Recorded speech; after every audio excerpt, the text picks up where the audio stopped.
This episode of the My Latin Life podcast is brought to you by Bitrefill. Bitrefill is the best way to spend your crypto in Latin America. Purchase gift cards or mobile refills from more than 3,500 brands in 186 countries instantly, safely, and privately.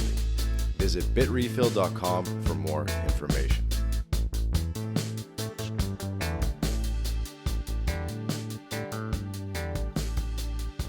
Welcome back to the My Latin Life podcast. Since 2014, My Latin Life has been your trusted guide to traveling and living in Latin America. My guest today is Nora Dunn from theprofessionalhobo.com. She's been a digital nomad since 2006, an OG in the travel blogging world, and we welcome her to the show. Woohoo! Thank you very much for having me. It's a pleasure to be here. Absolutely. Where are you calling from today? I am currently in my Toronto base. I have a place here in Toronto. I'm here maybe a few months a year, but T-minus 6 days to my next trip, which is going to be 4 months long. Where are you headed? I'm going to spend a few weeks with my good friend in South Florida. And then in the name of trying new things, I'm going to experience my first winter in 18 years. And I'm going to do it in the mountains of Bulgaria. I'm dedicated to getting really good at skiing this year. And hopefully I'm working with a hypothesis that snow sucks less if you can play in it rather than having to commute in it. So this is my theory. I'm hoping it's going to work out okay. Correct. Well, the things we learn after 15 years, 20 years on the road. Right, exactly. Where are you at the moment? I am in Mexico. You're in Mexico. Awesome. Cool. I'm in Mexico. So, by the way, this is an audio-only podcast, but to give people an idea, so Nora's got the biker jacket on, I think, something like that. You're ready for this to be a video podcast. No, actually, believe it or not, if this were a video podcast, I'd have turned it around because I've got a beautiful map of the world behind me here and I have a studio setting. So no, this is believe it or not, this is just casual, Nora, but the jacket is because it's a little bit cold out today. Winter is coming in Toronto, which is why I normally leave at this time of year. I just normally go somewhere warm for the whole winter. So I'm having to it's a new pack job for traveling carry-on for winter sports as well. Would you consider yourself a snowbird in the classical sense or something more advanced than that? Well, I don't know that necessarily advanced is the word to choose, but when I think of a snowbird, I think of someone who goes somewhere warm just for the winter and then returns. And because I'm a lifestyle traveler, returning is a nebulous concept. So, however, for really 18 years until now, whenever it gets cold, wherever I am in the world, I typically would just switch hemispheres or get as close to the equator as possible. So I've definitely chased the heat and the sunshine around the world for all of these years. So this is my new experiment, is checking out the snow. Interesting. How many countries have you been to at this point? Yeah, to be honest, I keep losing count, but I think I'm closing in on 80. On 80. Okay, that's awesome. I guess probably a good time at the start of the episode. Tell us a little bit more about your background, like how people know you through the blog and kind of your projects and trajectory, all that good stuff. Cool. Well, 2006, of course, is when I got started in this lifestyle, but that is also what I refer to as the pioneer days or the prehistoric times of being a digital nomad, because it really wasn't a thing. It wasn't a recognized lifestyle. There were no tools or communities or blogs. Blogs didn't even exist as, in the same way that they do now. They were just glorified online journals. So that's exactly what my blog was. It was the adventures of a girl with no fixed address, and was really just for, my family and close friends to check in on me rather than me sending them emails about what I was doing. It was a creative outlet. But I was left to my own devices to really figure out what this lifestyle would look like. And I just kind of figured it out from the ground up. I mean, when I left Toronto in January of 2007, after selling everything that I owned, I didn't know what I would do, where I would go, how I would make money.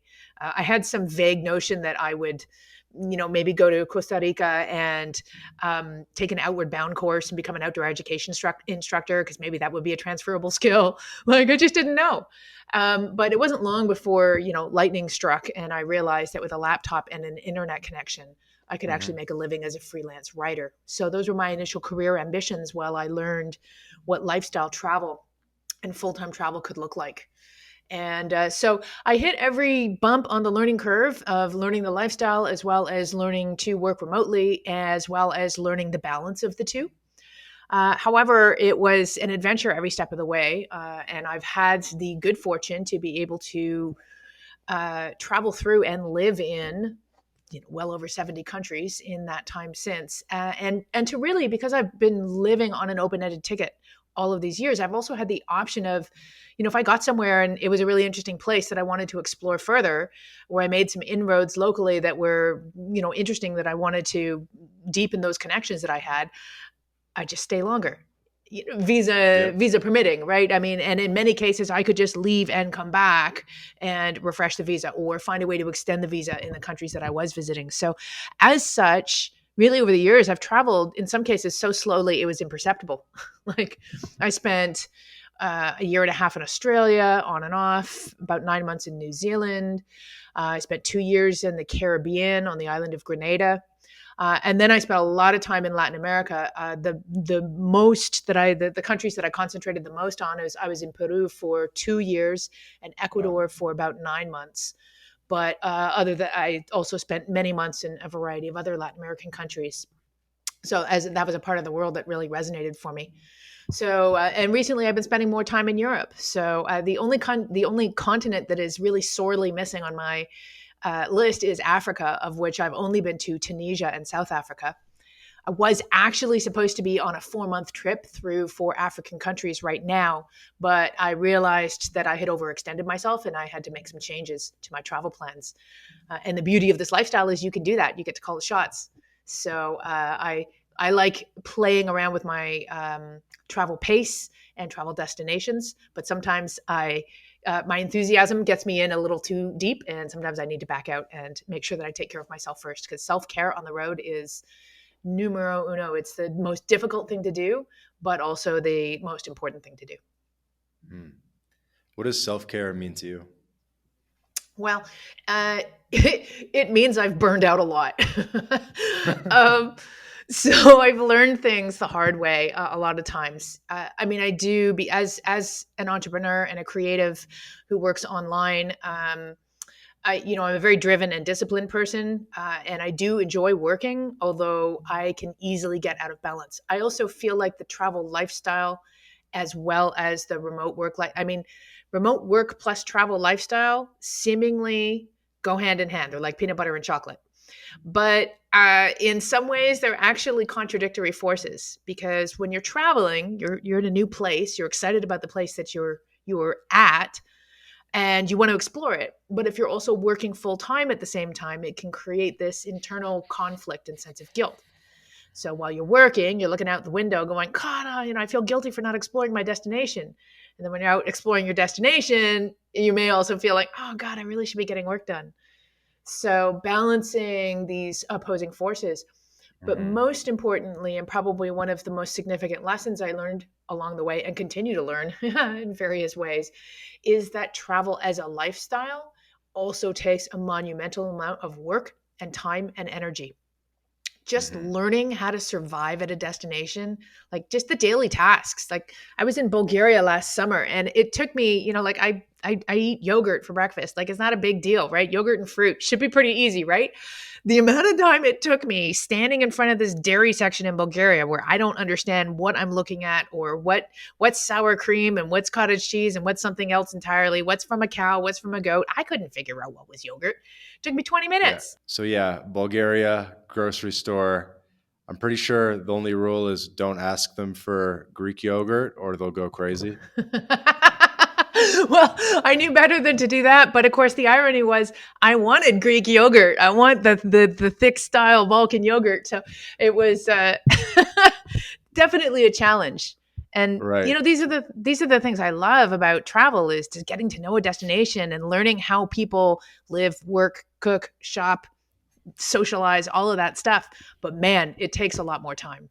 And that's Yeah, important I to think build there's that pros into and a cons to lifestyle. that. I think because if not, you're just in zombie mode where 95% of your day is like pre-programmed. someone in Toronto, they just know what subway stop to get off at. They know where they know what Loblaws they're going to go to, what grocery store. And there's just no thinking going on in their day anymore.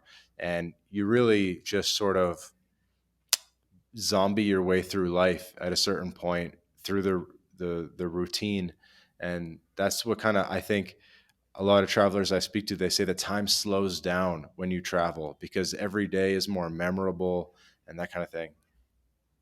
Yeah, absolutely. I could not agree more. And I think I actually wrote an article that was exactly that: time slows down while traveling.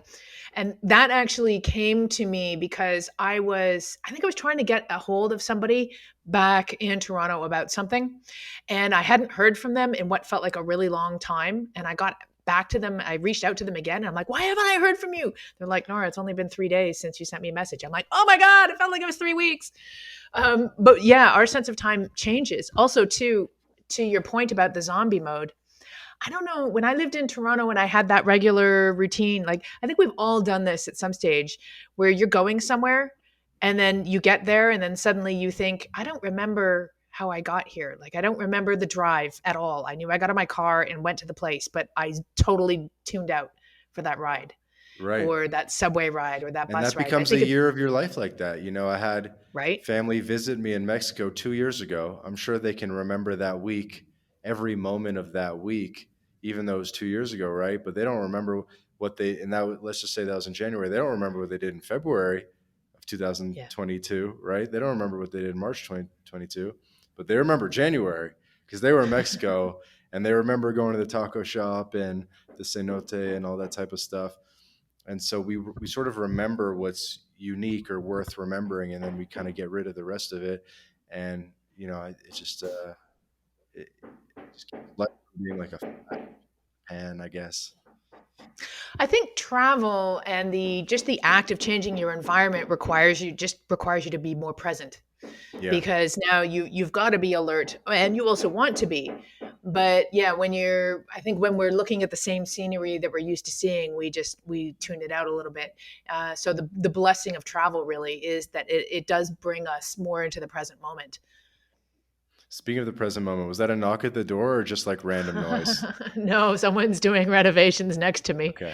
Okay, no So worries. sorry We about call that. that, well, you got the reverse Latin hammer. We call it the Latin hammer when just random noise out of nowhere. Right, exactly. Well, good. I'm glad it's just like home.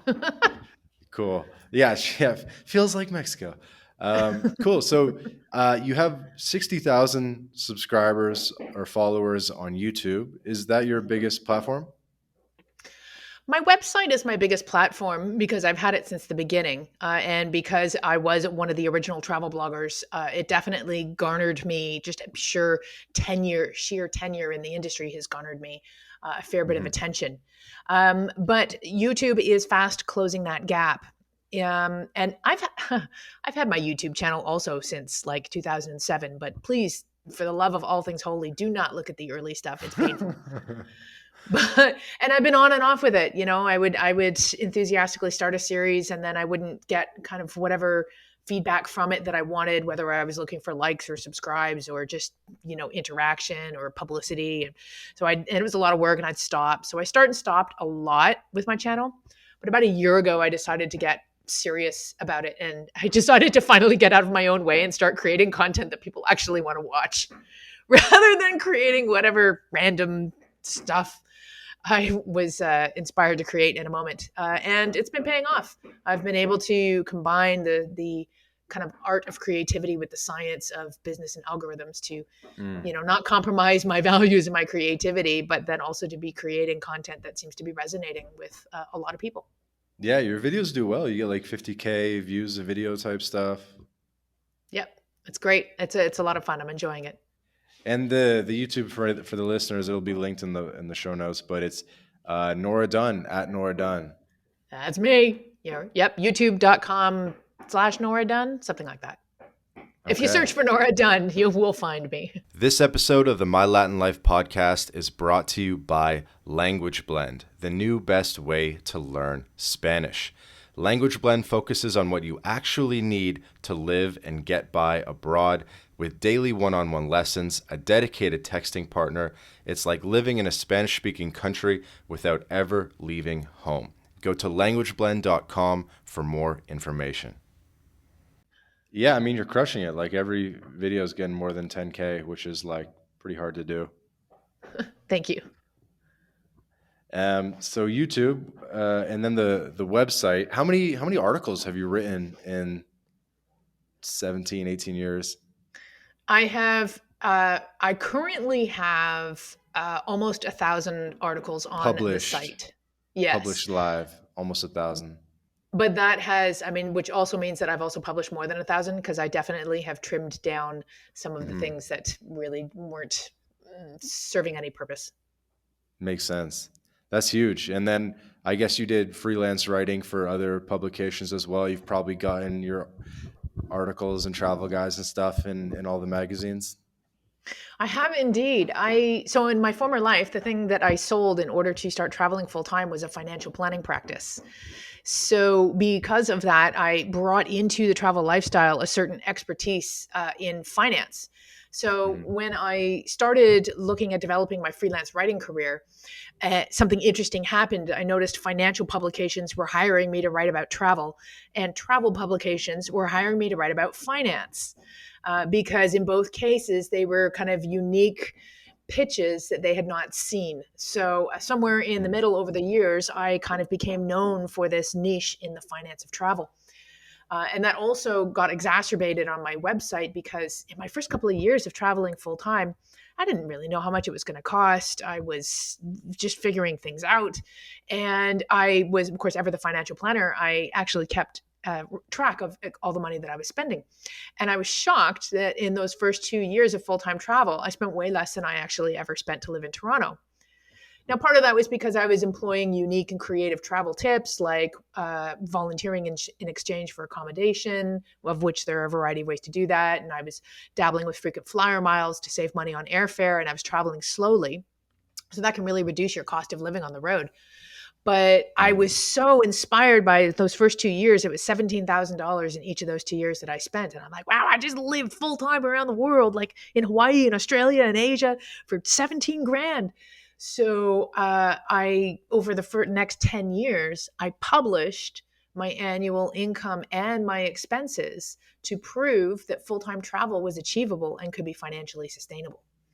So that then turned my website into a tool to help people plan their travel lifestyles and to understand what financially sustainable travel is, which is a term that I kind of inadvertently ended up coining. Yeah, financially sustainable travel. You write on your Mm-hmm. website that it's not budget travel and it's not about environmental sustainability.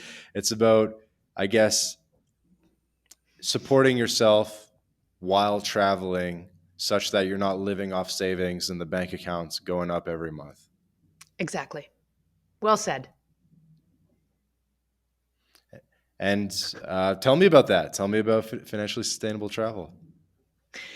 So it can take a variety of different formats, but there are three main pillars to financially sustainable travel. The first pillar is earning money remotely in one way or another. Now, it could be a remote job or a remote business. Could also be a passive stream of income, perhaps from, maybe you own and manage properties and you've got that stream of income coming in. But ultimately, it's a way to earn money that does not require your physical presence anywhere. Right. The second pillar, of course, is finding creative ways to spend that money. So sometimes, it all depends. A travel lifestyle can cost as much or as little as we want it to be. It can cost a lot less than we think it would need to cost, but it also can cost orders of magnitude more than we might think. And that all depends on you and where you go and your preferences for how you live your life on the road.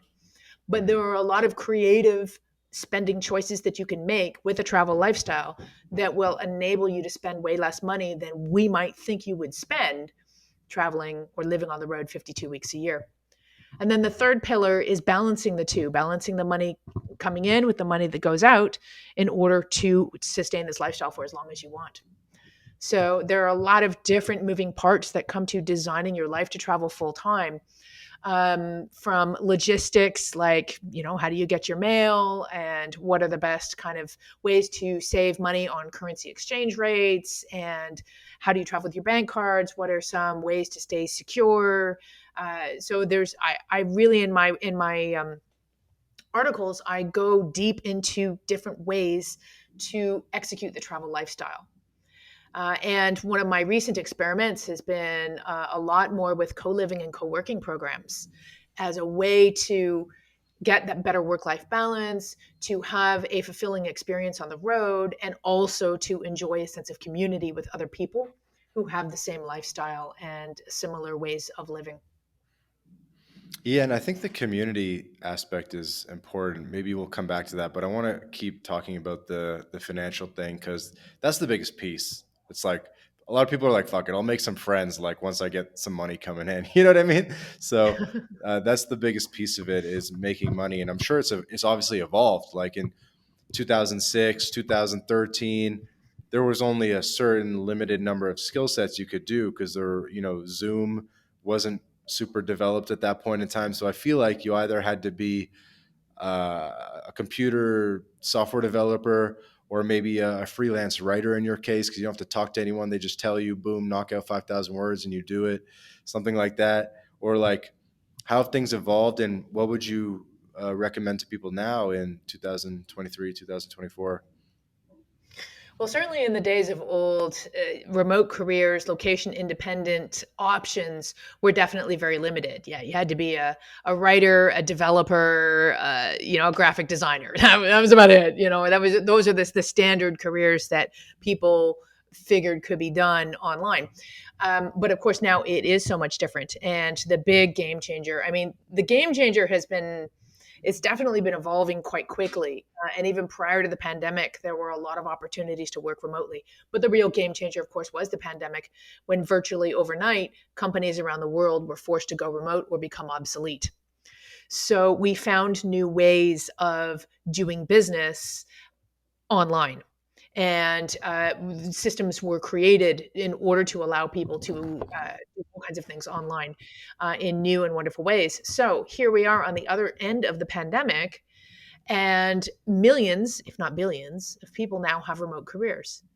And certainly a portion of these people are looking at taking those careers on the road and seeing what that looks like. So the job aspect of it, if we just break it down in terms of working remotely, there are three categories of jobs that you can have. You could be Okay. an employee, you can be an employee working for a company.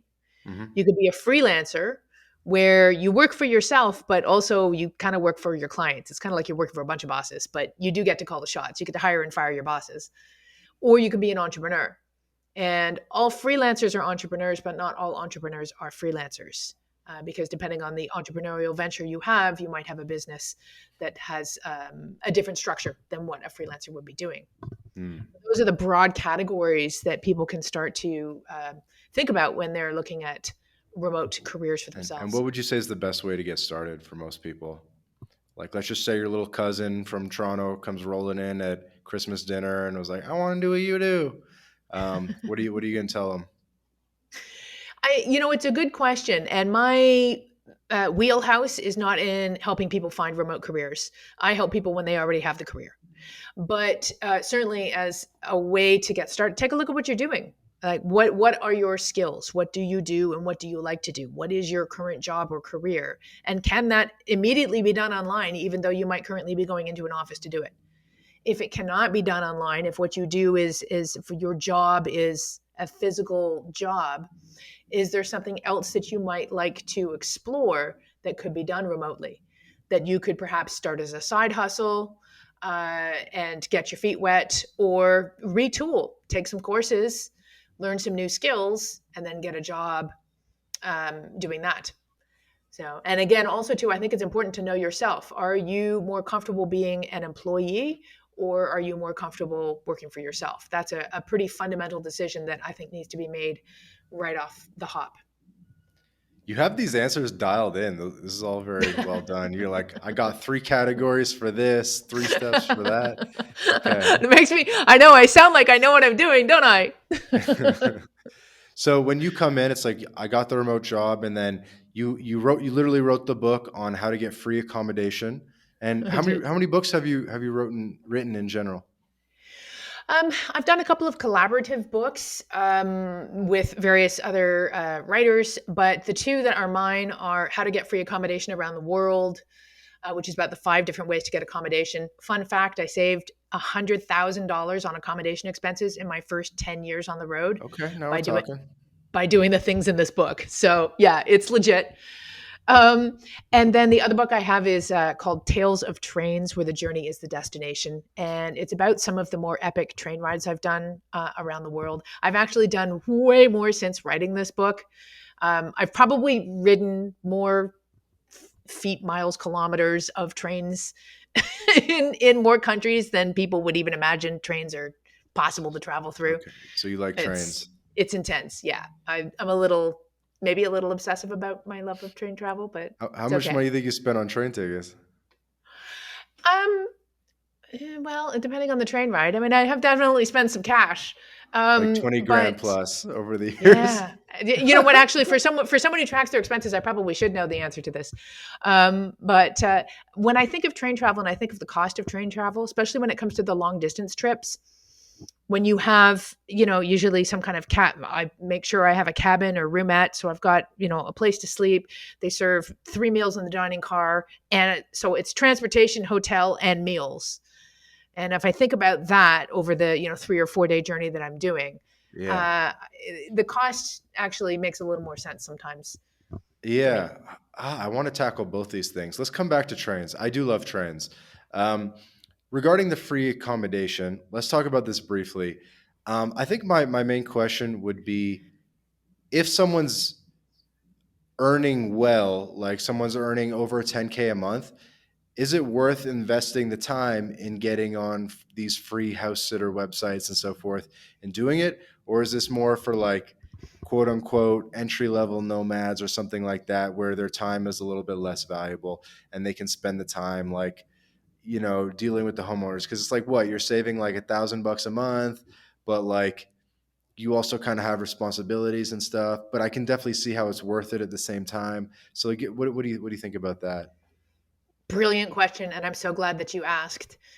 So one of the things that I deduced of the 5 forms of free accommodation that are available out there, from if you're a digital nomad and you're working full time, I'll do you a favor and I'll rule out 3 of them Okay. and tell you that the 2 best forms of free accommodation that suit working full time at the same time would be either home exchanges or house sitting.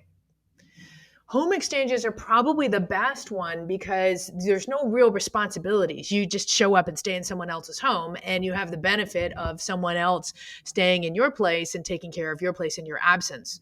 And it's not as hard to coordinate as you might think it was. You don't have to do these simultaneous exchanges with someone who happens to want to be in your place while you happen to want to be in theirs. There are Oh websites no? that triangulate all of this. They I triangulate. So let's just say I Yes. have a house in Mexico and Uh, I want a house in Toronto. Uh, but I don't think someone's from Toronto is going to want to stay where I live in Mexico, or at least it'll be kind of tough. Like, how does that work? So what you would do is you would list your place for the dates that you plan on traveling, and then you would look for places in Toronto. So might be staying in someone else's place and they're in Timbuktu, and that's fine.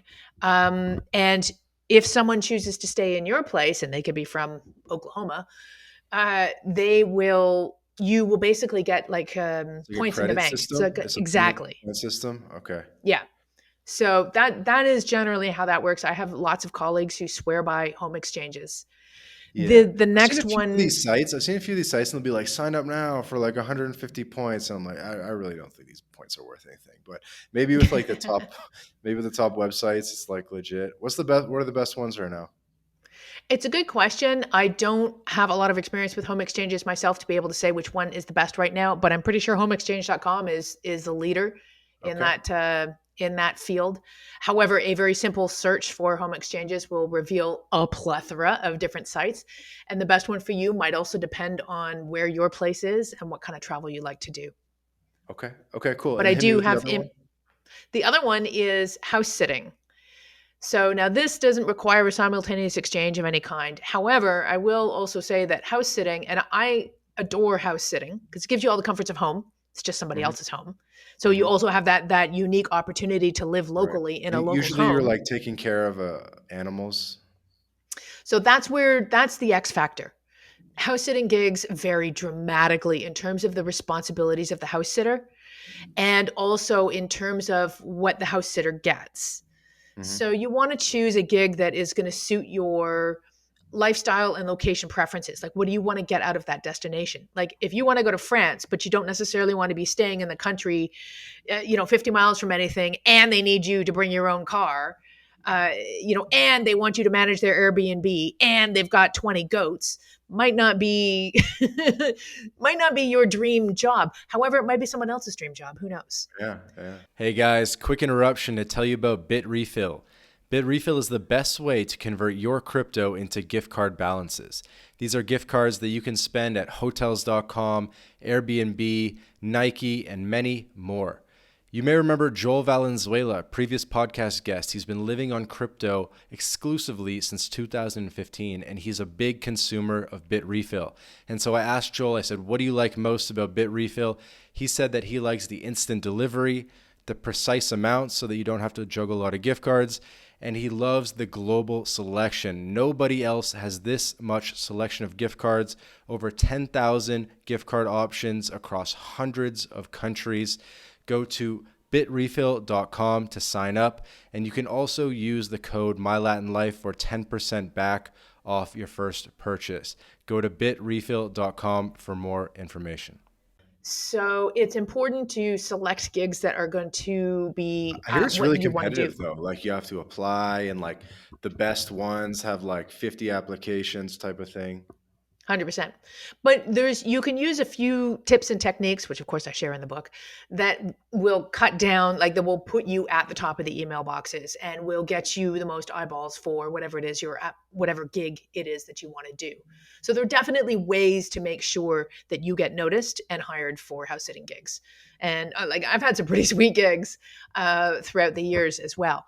However, I am going to now jump to your last point in the question of, is it worth it if you're just saving $1,000 a month? And I have two answers to this question: yes and no. um, yes, it's worth it if you want a unique experience. Like some of the places that I have house sat in were like very lavish, expensive properties in desirable areas of places that I would not be able to afford to visit and that Hmm. would cost many multiples of Yeah, $1,000 a month. I can see So that. it gives me a unique experience. And I may or may not have any actual responsibilities in that gig either. So I've had a few of those gigs that were just like, there's no possible way I could have this experience on my own in this country. However, I will also say that it's been a bunch of years since I've house sat.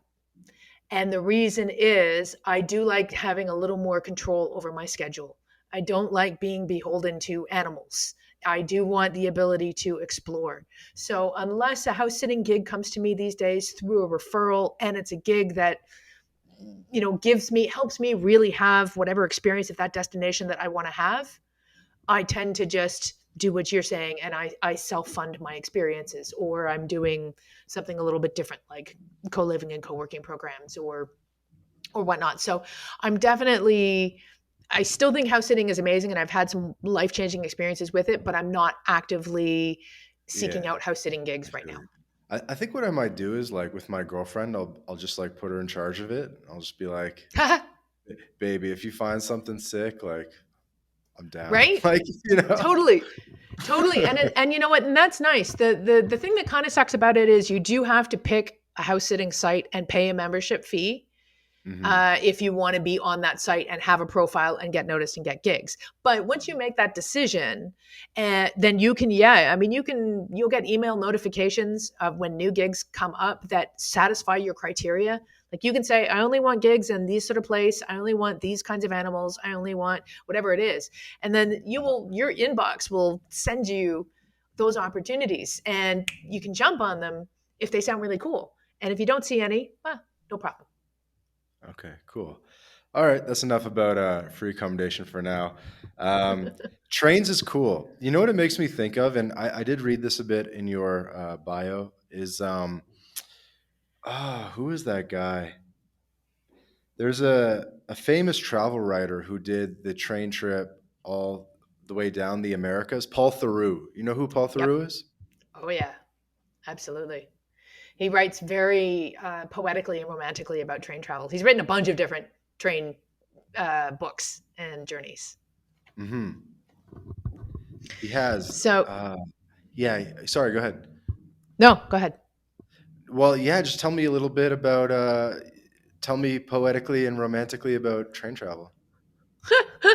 I think I wrote an article actually on my site called something like Train Travel and Evangelists Rant. And it was actually based on because I was reading one of Paul Thoreau's books about train travel. And he said it so beautifully in that you read these travel article things in these travel magazines, and they start with something, like as the plane circled the runway and I saw the palm trees, blowing in the wind, rather than they just come from some snowy destination and had just been basically transported artificially in this cylindrical tube to this new place and just plopped down into this travel experience. And train travel flips the narrative entirely because like I said in my book, the journey is the destination. So you get on a train and you go from A to B. You now have I'll speak with personally, I now have, when I take the train, a way greater sense of the distance between my point of origin and my destination, and how does the landscape look and how does it Mm-hmm. change along the way. And the other interesting thing to get for the poetic side is when you're traveling by train, nobody puts their best foot forward to the train tracks. There are never houses facing train tracks. However, trains will go behind houses and businesses and towns and cities I and like that. through I like places. that. Yeah. So you have a chance to see out the train window while you're traveling, kind of what places look from the back front out front. And it's not always an attractive scene, but I don't know, I just find it's like almost like I've got this secret glance into the secret lives of everywhere from where I'm going to where I arrive to. Hmm. And I really, when I arrive, then I really feel like I already kind of know the place. And I find that just delightful. I can also lose hours just looking out the train, looking out the window. And the people that you meet on trains, like train travel is rarely, aside from some of the high speed trains in Europe that are very efficient, most trains are not necessarily time efficient or cost efficient. So the people who take trains normally have an interesting reason for being on the train, which inherently makes them interesting conversation partners. And you try to do that. You try to talk people up, and Absolutely. Yeah. So when I do long distance trips, there will be meals served in the dining car, and that's a great place to meet people, because oftentimes when you arrive at mealtime, you're going to be seated with other people who are on the same trip as you. So it's baked in that you're going to have conversations with other people who are on the train. can you And give us and some yeah, it's a examples really interesting. of some of the ones that you've done maybe outside Europe, like some of the rougher trains? The rougher trains. Well, so I did. I mean, so, all right, two noteworthy things that I've done on trains include, well, it all started when I rode every inch of rail in Australia, but that's not rough at all. That was delightful, all of that. But I rode actually 11,000 kilometers on trains in 11 days, purely with the goal to see if it was possible to get bored on a train. And that it didn't work. That was where I realized my love of train travel went really deep. I'd already done a lot of train travel until then, but with this whole idea of doing 11 days on trains just to see if I could get bored was Hmm. kind of a weird experiment that backfired on me. It became part of my book. So the very next year, I upped the ante and I did the world's longest overland route by train from Lisbon to Saigon, which is You did the whole 25,000 thing? kilometers. I did the whole thing, 25,000 kilometers in 30 days. So that was a mission and a half. I did that with a couple of colleagues of mine. We called it the Ultimate Train Challenge, and we kind of made a game out of it, and it was epic and amazing. And so those are the two major parts that go into my book about Tales of Trains. But even just a few years ago, I ended up circumnavigating the United States by train, which most people do not think of Amtrak as being a good place to do something like that. And I did it with somebody who I had never met in person before.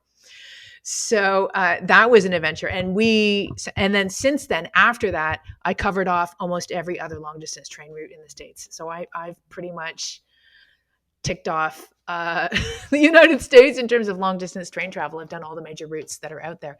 And you wouldn't think that it was, you talk about, well, what's a rougher ride? People don't think of Amtrak as having, being really good for train travel. And again, it's not fast. You don't take the train if you want to get there quickly. But my advice is, especially when it comes to Amtrak, and what most people don't know, is that if you get a roomette, you do have your own space, you have a full bed at night, and you have 3 meals a day in the dining car with made to order wine and everything. Like it's actually quite nice. It is an enjoyable experience. And the advice is, it's obviously going to cost more than an economy seat, but again, think about the fact that you're getting a hotel and 3 meals a day, Right. and book it as far in advance as you can. And it might not cost as much as you think it needs to. Yeah. This is really cool. I do love trains. Have you ever done one like hitchhike an industrial train? You know what I mean? Where it's like not a passenger train and you just like hop on top of the oil tanker thing? Well, that would definitely be befitting of my moniker as the professional Exactly. hobo. Like that would be, Exactly. yeah, totally.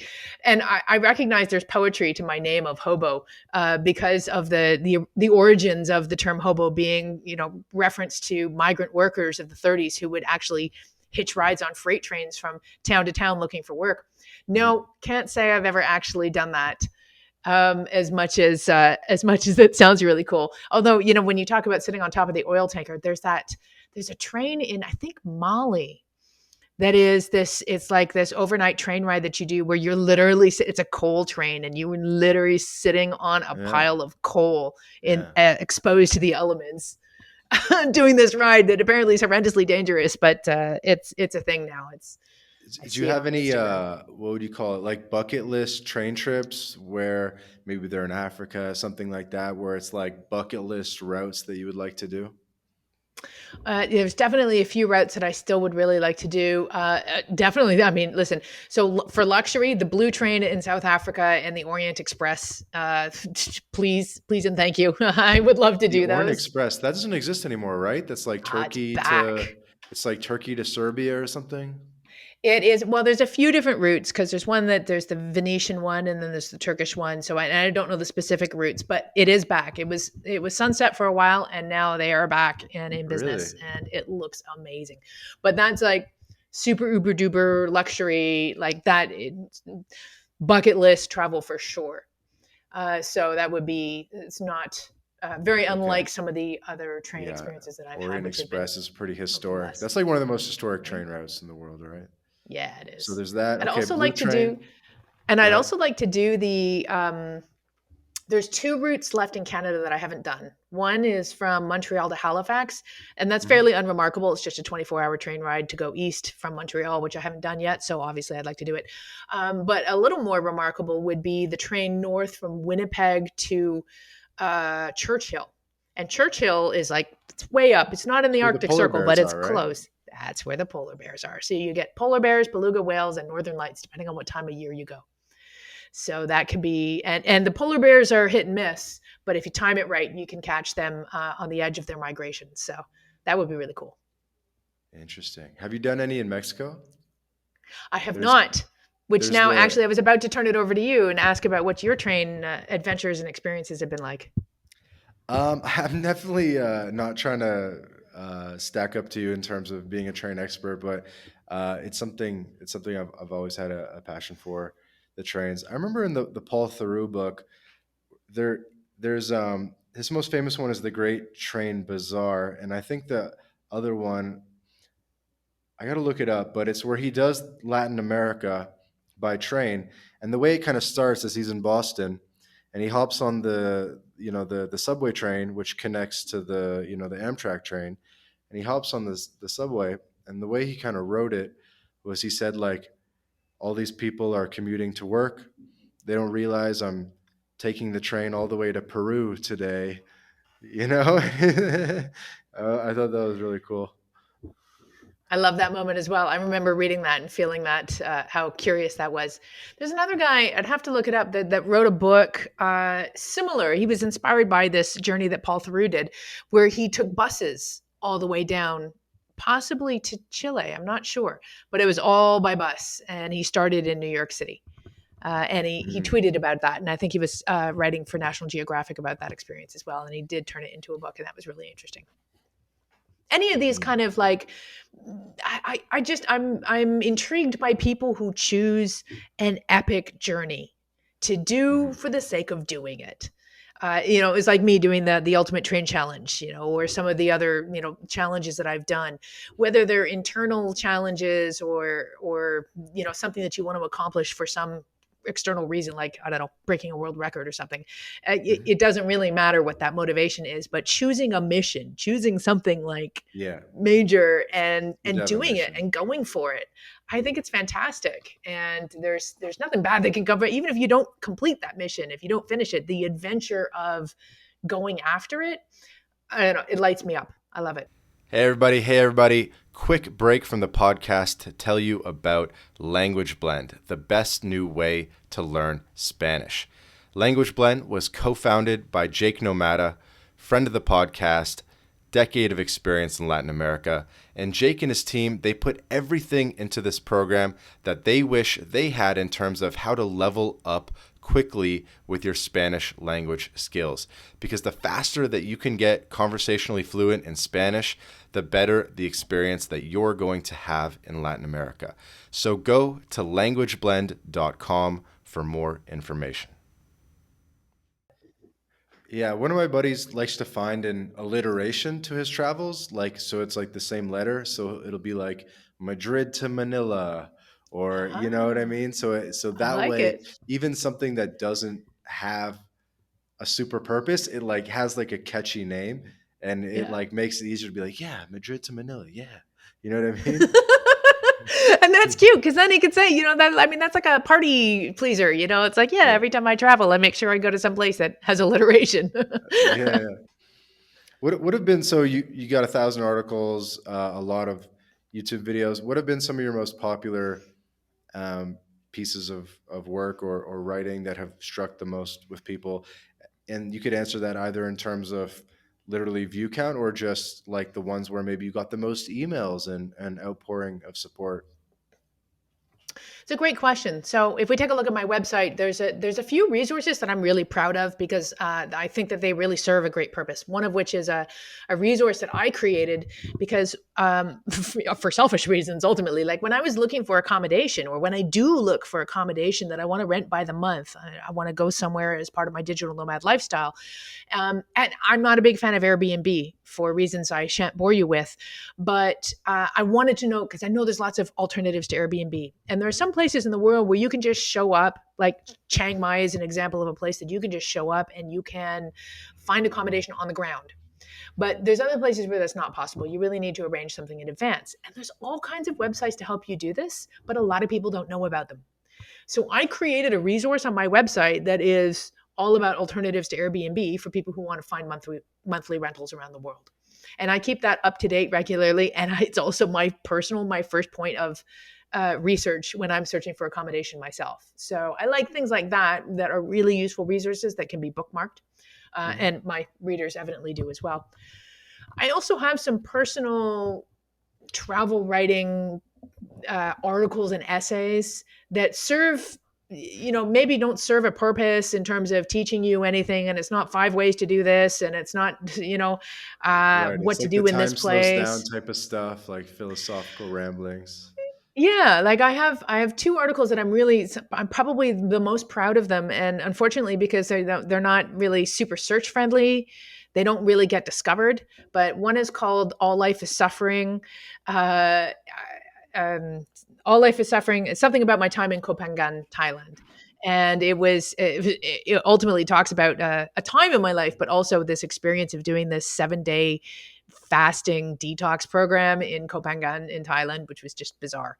The other one was Panchakarma, and it was about a month that I spent in India and experiencing heaven and hell simultaneously. And it's a parallel story of my month in India as well as my month of doing Panchakarma and exploring the heaven and hell therein. And again, like very, very personal musing. And one of these experiences, like it just from a creative writing standpoint, I think is really standout writing, but it doesn't always get discovered. What is personal and does get discovered, though, are some of my musings. Like I've talked about all the relationships that I've had on the road, and their success or lack thereof. Why they were challenges. I talk about, I have a collective article about brace yourself. Travel isn't all roses and lollipops, and it's a place that's a catch-all place for all of the kind of like not really cool things that have happened on the road. And that was born because someone emailed me and said, "Hey, Nora, like this lifestyle is all great and everyone writes about how fabulous it is, but like, what's it really like? Like, it can't be all good all the time." And I was like, "Oh no, it's not. The bad stuff happens on the road. Bad stuff happens at home. But if you want to know about the bad stuff that happens on the road, here you go." And so I discuss what it's like to experience these things that, could happen anywhere at any time in some cases, but that are, when we live on the road, life is lived in technicolor. So sometimes they take on different flavors when we're on the road. So those are a few examples of things that you can find on my website, from personal musings to actual bookmarkable resources. Yeah, I bet there's some gems in there for sure. Indeed. It's hard to find your way through all of those articles, but if you if you show up on my homepage, there's a couple of freebies. There's a 2-week email course that gives you the kind of the ups and downs, the basics of long-term lifestyle travel. And that also introduces you to a lot of the bits of content that I have on my website through a series of emails that you get over 2 weeks. But yeah, you just have an adventure of clicking around from the homepage, and you usually find yourself going down one rabbit hole or another. What's it like coming back home to Canada after an epic mission to India or Thailand or 9 months in Ecuador or whatever it is? It's a very interesting phenomenon of being a traveler, checking back in and visiting back. It is. And to be honest, it's not always an easy experience. My first 12 years on the road, I did not have a home base. So I didn't have any place in Toronto. So when I did come back for visits, I was, sleeping on couches or in spare rooms if I was lucky. And, reverse culture shock is real. Your relationships with people back home can change, sometimes for the better. I was often pleasantly surprised at how my life had kind of changed. My life and some of my viewpoints had changed in a similar way to the people that I was close to in Toronto, but also completely independent of one another. Like suddenly we would just kind of meet on a new level. And that was kind of exciting. I often used my trips back to Toronto as a way to, it's like a barometer to see how I have grown and changed along the way. Because my family and friends in Toronto are my constant. They're the people that know me the longest and that also can check in. So like sometimes on my visits, I might come back for a visit and it would be reflected to me, "Wow, Nora, you don't seem like, you're a little, are you happy? Are things going okay?"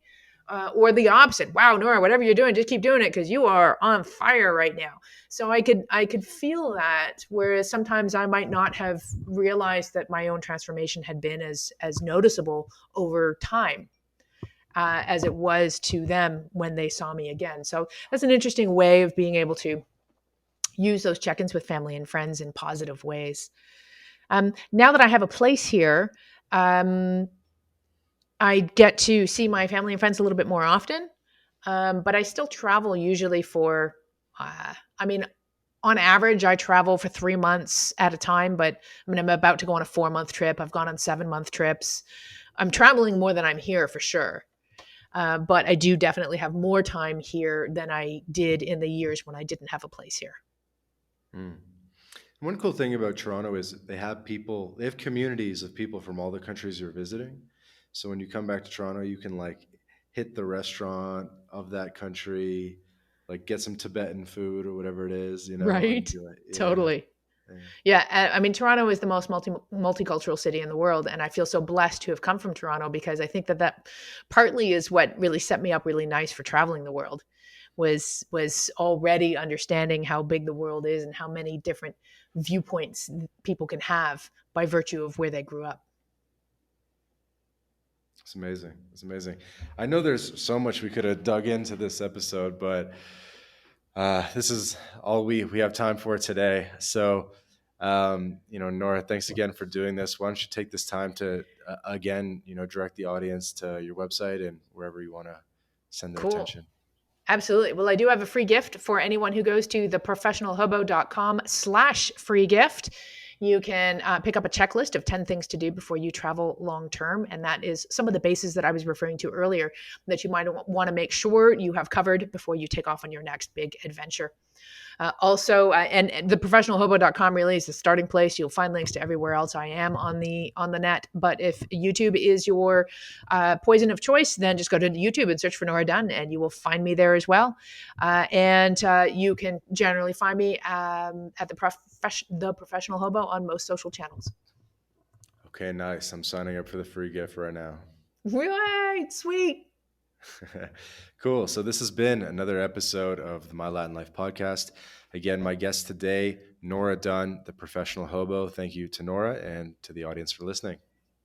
Thank you. Ciao.